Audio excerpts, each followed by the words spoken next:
ಕುಡಿದ ಅಮಲಿನಲ್ಲಿ ಬೆಂಗಳೂರಿನಲ್ಲಿ ಹುಡುಗರ ಪುಂಡಾಟ. ಬೆಂಗಳೂರು ಏರ್ಪೋರ್ಟ್ ರೋಡಲ್ಲಿ ಕಾರಲ್ಲಿ ರೂಫ್ ಮೇಲ್ಗಡೆ ನಿಂತ್ಕೊಂಡು ಬಟ್ಟೆ ಬಿಚ್ಚಿಕೊಂಡು ಒಂಥರ ನಾಗರಿಕ ವರ್ತನೆಯನ್ನು ಮಾಡಿದ್ದಾರೆ.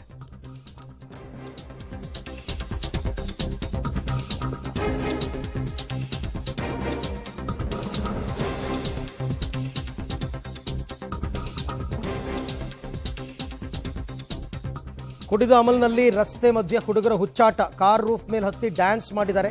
ಚಲಿಸುತ್ತಿರುವ ಕಾರ್ನ ಮೇಲೆ ನಿಂತ್ಕೊಂಡು ಬಟ್ಟೆ ಕಳಚಿ ಡ್ಯಾನ್ಸ್ ಮಾಡಿದ್ದಾರೆ. 4 ಜನ ಯುವಕರು ರಸ್ತೆಯಲ್ಲಿ ಈ ರೀತಿ ಪುಂಡಾಟ ಮಾಡಿರೋದು ನೋಡ್ತಾ ಇದ್ದೀರಾ ದೃಶ್ಯದಲ್ಲಿ ತಾವೀಗ. ಡೆಲ್ಲಿ ರಿಜಿಸ್ಟ್ರೇಷನ್ ಕಾರ್ ಅದು, DL3 CBA 9775 ನಂಬರಿನ ಕಾರ್ ಇದು. ಬೆಂಗಳೂರು ಏರ್ಪೋರ್ಟ್ ರೋಡಲ್ಲಿ ಹಿಂದ್ಗಡೆ ಇದ್ದಂತಹ ಒಂದು ಕಾರ್ನ ಡ್ಯಾಶ್ ಕ್ಯಾಮಲ್ಲಿ ಸರಿಯಾಗಿರ್ತಕ್ಕಂಥ ದೃಶ್ಯ.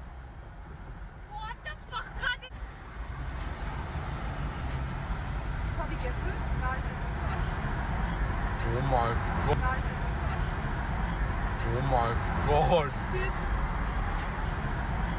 Oh my god. Shit. Number plate क्या? God. Shit. Number plate क्या? ಈ ಬಗ್ಗೆ ಮತ್ತಷ್ಟು ಮಾಹಿತಿ ನನ್ನ ಕೊಲೀಗ್ ನಾಗೇಶ್ ಅವರಿಂದ ಪಡ್ಕೊಳ್ಳೋಣ. ನಾಗೇಶ್, ರೂಲ್ಸ್ ಆ್ಯಂಡ್ ರೆಗ್ಯುಲೇಷನ್ಸ್ ಅಂತೆಲ್ಲ ಯೋಚನೆ ಮಾಡೋದಕ್ಕೆ ಅವ್ರಿಗೆ ಮತ್ತೆ ಇಲ್ಲ. ಒಂಥರ ಕುಡಿದು ಮತ್ತಿನಲ್ಲಿ ಓಡಾಡ್ತಿರ್ತಕ್ಕಂಥ ಹುಡುಗರು. ಬಟ್ ಇದು ತಪ್ಪು ಅಂತ ಗೊತ್ತಿದ್ರೂ ಮಾಡಿದ್ದಾರೆ. ಯಾವಾಗ ನಡೀತು? ಕಂಪ್ಲೇಂಟ್ ಏನಾದರೂ ಆಗಿದೆಯಾ? ಕ್ರಮ ತಗೊಂಡಿದ್ದಾರಾ ಪೊಲೀಸರು ಅಂತ? ಅರವಿಂದ್, ಈಗಾಗಲೇ ದೇವನಹಳ್ಳಿ ಏರ್ಪೋರ್ಟ್ನಲ್ಲಿ ಪುಂಡರ ಆಟದ ವಿಡಿಯೋ ಏನಿದೆ ಅದಕ್ಕೆ ಸಂಬಂಧಪಟ್ಟಂತೆ ಇವಾಗಲೇ ಯಲಹಂಕ ಸಂಚಾರಿ ಪೊಲೀಸರು ಈ ವಿಡಿಯೋ ಮೂಲವನ್ನು ಕಂಡುಹಿಡಲಿಕ್ಕೆ ಮುಂದಾಗ್ತಾ ಇರುವಂಥದ್ದು. ಬಹಳ ಪ್ರಮುಖವಾಗಿ ಈ ವಿಡಿಯೋದಲ್ಲಿ ಆ ಕಾರ್ ಯಾವ ರಸ್ತೆಯಲ್ಲಿ ಹೋಗಿದೆ ಅನ್ನುವಂಥದ್ರ ಬಗ್ಗೆ ಖಾತ್ರಿ ಪಡೆದುಕೊಳ್ಳುವಂಥ ಕೆಲಸವನ್ನು ಈಗಾಗಲೇ ಯಲಹಂಕ ಸಂಚಾರಿ ಪೊಲೀಸರು ಮಾಡ್ತಿದ್ದಾರೆ ಅನ್ನುವಂಥ ವಿಚಾರ ಸದ್ಯಕ್ಕೆ ಇರುವಂಥದ್ದು. ಆದರೆ ಈ DL ರಿಜಿಸ್ಟ್ರೇಷನ್ ಗಾಡಿ ಆಗಿರೋದ್ರಿಂದ ಬಹುತೇಕ ಗಾಡಿಯ ನಂಬರ್ ಸಂಪೂರ್ಣವಾಗಿ ಸಿಕ್ಕಿದೆ. ಆ ನಂಬರ್ ಆಧಾರದ ಮೇಲೆ ತನಿಖೆಯನ್ನು ಮಾಡಲಿಕ್ಕೆ ಈಗ ಯಲಹಂಕ ಸಂಚಾರಿ ಪೊಲೀಸರು ಮುಂದಾಗಿದ್ದಾರೆ. ಯಾಕಂದರೆ ಇವರು ಕಾನೂನನ್ನು ಉಲ್ಲಂಘಿಸಿ ಈ ರೀತಿ ಕೃತ್ಯ ಎಸಗಿರೋದನ್ನ ವಿಡಿಯೋ ಈಗಾಗಲೇ ಸೆರೆ ಆಗಿರೋದ್ರಿಂದ ಈ ವಿಡಿಯೋ ಆಧರಿಸಿ ಅವರ ಮೇಲೆ ಕ್ರಮವನ್ನು ಕೈಗೊಳ್ಳಲಿಕ್ಕೆ ಯಲಹಂಕ ಸಂಚಾರಿ ಪೊಲೀಸರು ತಯಾರಿಯನ್ನು ಮಾಡ್ಕೊಂಡಿದ್ದಾರೆ ಅನ್ನುವಂಥ ಮಾಹಿತಿ ಈಗ ಸದ್ಯಕ್ಕೆ ಇರುವಂಥದ್ದು. ಅರವಿಂದ್, ಓಕೆ, ಬಟ್ ಇವಾಗ ಆ ಕಾರ್ ನಂಬರ್ ಕೂಡ ಗೊತ್ತಿರೋದ್ರಿಂದ, ಕಾರ್ ನಂಬರ್ ರಿಜಿಸ್ಟ್ರೇಷನ್ ನಂಬರ್ ಗೊತ್ತಿರೋದ್ರಿಂದ ಇಷ್ಟೊತ್ತಿಗಾಗಲೇ ಅವ್ರು ಯಾರು ಓನರ್ ಅಂತ ಟ್ರೇಸ್ ಔಟ್ ಮಾಡಿರ್ಬೋದಾಗಿತ್ತು ಅಂತ. ನಾಗೇಶ್, ಅರವಿಂದ್, ಬಹಳ ಪ್ರಮುಖವಾಗಿ ಇಲ್ಲಿ ಅಡೆತಡೆ ಆಗ್ತಿರುವಂಥ ವಿಚಾರ ಏರ್ಪೋರ್ಟ್ ರಸ್ತೆಯಲ್ಲಿ ಈ ಒಂದು ಘಟನೆ ಆಗಿದೆ ಅನ್ನುವಂಥದ್ದು ಮಾತ್ರ ಗೊತ್ತಾಗಿರುವಂಥದ್ದು. ಆದರೆ ಆ ಲಿಮಿಟ್ಸ್ ಏರ್ಪೋರ್ಟ್ ಸಂಚಾರಿ ಲಿಮಿಟ್ಸ್ಗೆ ಬರುತ್ತಾ ಅಥವಾ ಯಲಹಂಕ ಪೊಲೀಸರ ಸಂಚಾರಿ ಲಿಮಿಟ್ಸ್ಗೆ ಬರುತ್ತೆ ಅನ್ನುವಂಥದ್ರ ಬಗ್ಗೆ ಖಾತ್ರಿಯನ್ನು ಪಡೆದುಕೊಳ್ಳಲಿಕ್ಕೆ ಈಗಾಗಲೇ ಪೊಲೀಸರು ಮುಂದಾಗಿರುವಂಥದ್ದು. ಅಲ್ಲಿ ಯಾವುದೇ ರೀತಿಯ ಆ ರೋಡಲ್ಲಿ ಹೋಗುವಂಥ ಸಂದರ್ಭದಲ್ಲಿ ಎಲ್ಲಿ ಈ ರೋಡ್ ಬರುತ್ತೆ ಅನ್ನುವಂಥದ್ರ ಬಗ್ಗೆ ಕನ್ಫರ್ಮ್ ಆಗ್ತಾ ಇಲ್ಲ.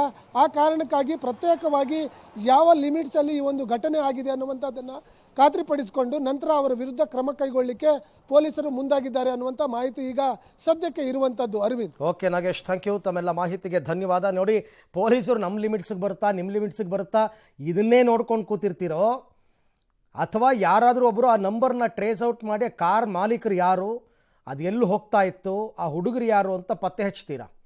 ಇದು ನಮ್ಮ ಲಿಮಿಟ್ಸಿಗೆ ಬರಲ್ಲ ಅಂತ ಅಂದ್ಕೊಂಡು ಕೂತಿರೋದ್ರ ಬದಲು ಯಾರೊಬ್ಬರು ಇನಿಷಿಯೇಟ್ ತೊಗೊಂಡು ಆದಷ್ಟು ಬೇಗ ಅದನ್ನು ಪತ್ತೆ ಹಚ್ಚುವಂತಹ ಕೆಲಸವನ್ನು ಮಾಡಬೇಕು.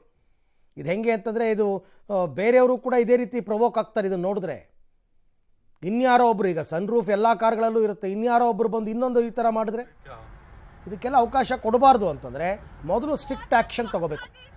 ಆಮೇಲೆ ಅಲ್ಲೆಲ್ಲ ಪೊಲೀಸ್ ವೆಹಿಕಲ್ ಪೆಟ್ರೋಲಿಂಗ್ ಇರುತ್ತಪ್ಪ, ಅಲ್ಲೆಲ್ಲ ಯಾರ ಗಮನಕ್ಕೂ ಬಿದ್ದಿಲ್ವಾ, ಯಾರ ಗಮನಕ್ಕೂ ಬಂದಿಲ್ವಾ ಅಂತ ಸ್ವೇಚ್ಛಾಚಾರಿಗಳಾಗಿ ಬೇರೆಯವ್ರಿಗೆ ಹೆದರಿಕೆ ಆಗುತ್ತೆ ಅಕ್ಕಪಕ್ಕದಲ್ಲಿ ಕಾರಲ್ಲಿ ಹೋಗೋಕ್ಕೆ. ಈ ಥರದವ್ರು ನೋಡ್ಬಿಟ್ರೆ ಈ ಥರ ಅಸಭ್ಯ ವರ್ತನೆ, ಶರ್ಟ್ ಬಿಚ್ಚಿ ಬರಿಮೈಯಲ್ಲಿ ನಿಂತ್ಕೊಂಡು ನೋಡಿದವ್ರು ಏನು ಅನ್ಕೋಬೇಕು?